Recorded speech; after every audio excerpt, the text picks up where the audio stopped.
It's time to build Mace Windu's lightsaber. I'm going to try to install this with as many features as I possibly can, so let's go over the parts I'm going to be using. Since this was a brand new hilt, there were no chassis solutions for this, so I had to do it all myself. It took me a few days and maybe around 8 iterations before I got it exactly where I wanted it, and in doing so I got to make space for all of my additional features. We're going to be fitting in a NeoPixel connector, Bluetooth module, 2 momentary tactile switches, a CFX soundboard of course, but this time a 6-axis board because I had it lying around. Now we have the standard 18650 setup with the battery contacts, along with a blue OLED display. And lastly, we have a 24mm bass speaker. With all that out of the way, it's time to start the install. We're going to be starting off with the NeoPixel connector. As you can see, all the pins are already soldered in place. That's because I was planning to use it for a different build, but never actually did. So since we don't have to do that, let's have a look at this experiment that I did. As you can see, I pre-routed all of the wires of all my parts into the chassis. My thought process was that it would be easier to do it now rather than wiring them in as I do each part. So we'll see how that turns out. But in the meantime, let's solder these NeoPixel wires. If you know what you're looking for, you'll see that I have 2 extra wires in there, a second data line, and a blade detection wire. These are 2 of the extra features that I'm adding to this lightsaber. If you're not sure what those 2 features do, you can either wait and see, or check out my other videos. But now that we have the NeoPixel connector wired up, we can move on to the battery tabs. The first thing I did was cut off these tabs so it fits better in the chassis, and then I soldered on the wires. These are definitely one of the easiest parts in lightsaber building since they only need 1 wire each. And after we push them in place, the battery compartment is completed. So now that we have the NeoPixel connector and both of the battery tabs done, we can move on to the speaker. I mentioned it earlier, but I did manage to fit in the biggest speaker I possibly could, which is this 24mm bass speaker. So after soldering on the 2 wires, we just have to put it in the chassis and then glue it in place. I'll do that part later though in case I need to redo anything. But with that, we have the speaker and battery tabs fully installed, so now we just have to add 1 more wire to the NeoPixel connector. Leaving the positive wire for last just makes the whole process easier, since the other side of it is already connected to the positive battery tab. And now that the NeoPixel connector is fully completed, we can move on to the next part, the OLED display. I decided to go with this blue one because it was the only one I had on hand. I don't even know how long this has been sitting in my parts box, but I'm glad that I can finally put it to use. So after soldering on all 4 wires, we just have to push the screen into its place on the chassis. It fits in so well that I won't actually need glue to keep it in. The next thing I did was add this resistor for blade detection, just because I didn't want to do it later. And with that, we can move on to the next part of this build, the Bluetooth module.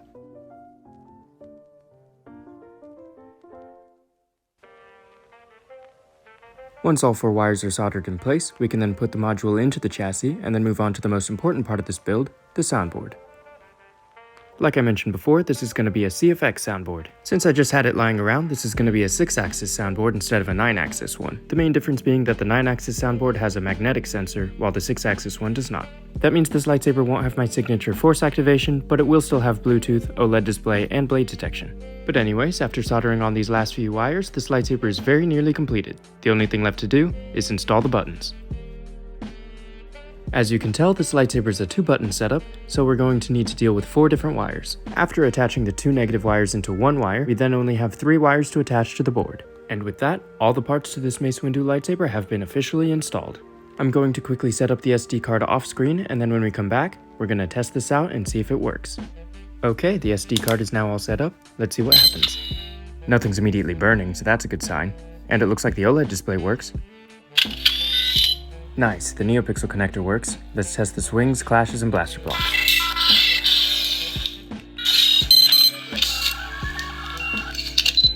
So far, it looks like everything's working perfectly. Let's put it inside the hilt.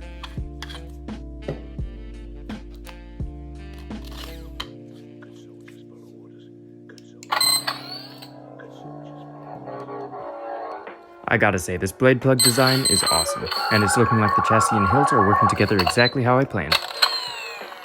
And now it's time for the moment you've all been waiting for. Just gotta remove the blade plug, replace it with the blade retention emitter, and then we can put in the blade.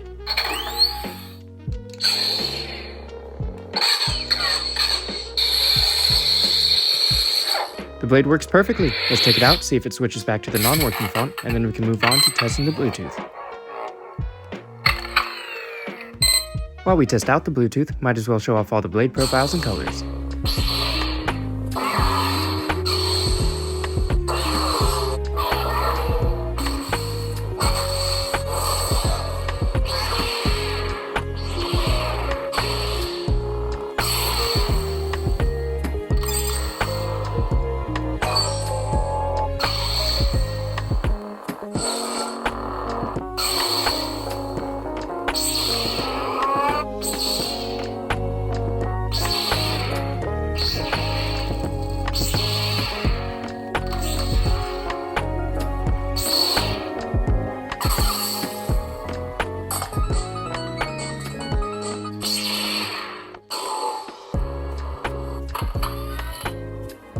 And with that, this lightsaber build is complete.